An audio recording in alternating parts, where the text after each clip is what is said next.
দাদার সাথে মার্ডারের কি কোনো কানেকশন আছে মিস্টার চৌধুরী? আছে, এক অসমাপ্ত ছবির সাথে। উইন্ডোজের পুজোর ছবি রক্তবীজ 2, সেই ছবি থেকে একটা গান মুক্তি পেয়েছে। কেমন লাগলো আলোচনা করব সেটা নিয়ে।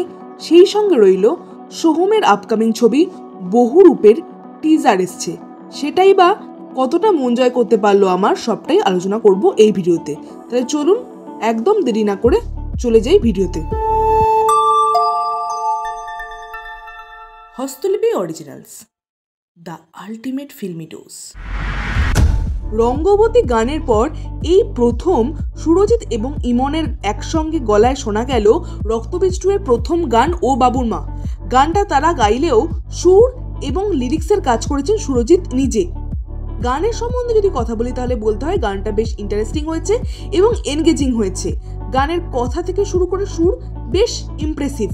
এরপরে গানের ভিডিও সম্বন্ধে যদি কথা বলি তাহলে বলতে হয়, তাহলে দেখানো হচ্ছে ভিডিওতে যে ভিক্টর ব্যানার্জি যে চরিত্র অর্থাৎ রাষ্ট্রপতি, সে বিয়ের পর থেকে তার শ্বশুরবাড়ি বাংলাদেশে কোনোদিন আসেনি। 75 বছর বয়সে সে ফিরে যাচ্ছে বাংলাদেশে।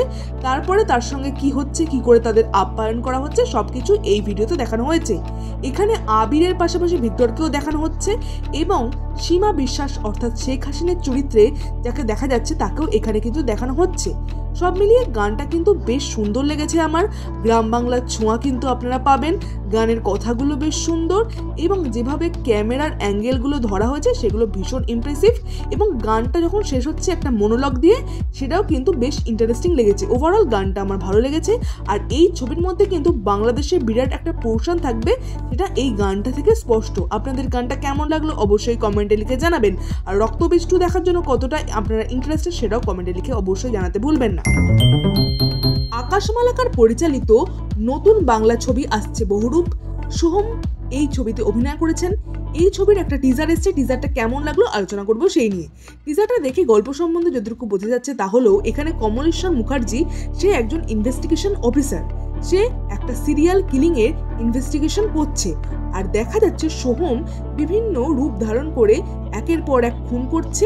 সম্ভবত সে কোনো একটা সিনেমা বা নাটকের বিভিন্ন চরিত্র হয়ে উঠছে এবং সেই চরিত্র ধারণ করে খুন করছে। আর তাকে পরিচালনা করছে ইধিকা পালের চরিত্র।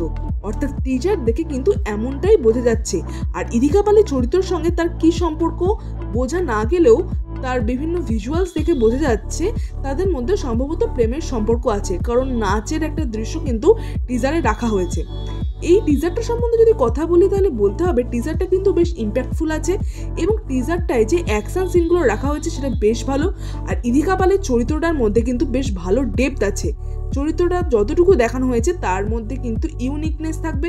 তারও কিন্তু বেশ অনেকগুলো রূপ আছে, সেটা আমরা আগেই দেখেছিলাম, কারণ পোস্টার লঞ্চে তার একটা দুটো রূপ দেখানো হয়েছিল। আর সোহমের কিন্তু বেশ অনেকগুলো রূপ আছে, সেটা আমরা আগে থেকেই আপডেট দিয়েছিলাম আপনাদের। সোমনাথ কুণ্ডু কিন্তু এই ছবির মেকআপের কাজ করেছে, তাই এই ছবির মেকআপ যে টপ নচ হবে সেটা আপনাদের বলে দিতে হবে না। তো ওভারঅল টিজারটা কিন্তু আমার ঠিকঠাক লেগেছে। 29শে আগস্ট এই ছবিটা আসতে চলেছে। এরপরে ট্রেলার বা গান কি আসে সবটাই আপনাদের সাথে আলোচনা করব। ওভারঅল টিজারটা আমার ঠিকঠাক লেগেছে। আপনাদের কেমন লাগলো? সোহমের কি এটা কামব্যাক ছবি হতে পারে? অবশ্যই সেটা কমেন্টে লিখে জানাবেন। আর আমাদের এই ভিডিওটাকে লাইক করতে মিস করবেন না, কারণ এই ধরনের ভিডিও আমাদের চ্যানেলে আসে থাকে। পরের ভিডিওর জন্য চোখ রাখুন আমাদের চ্যানেলে।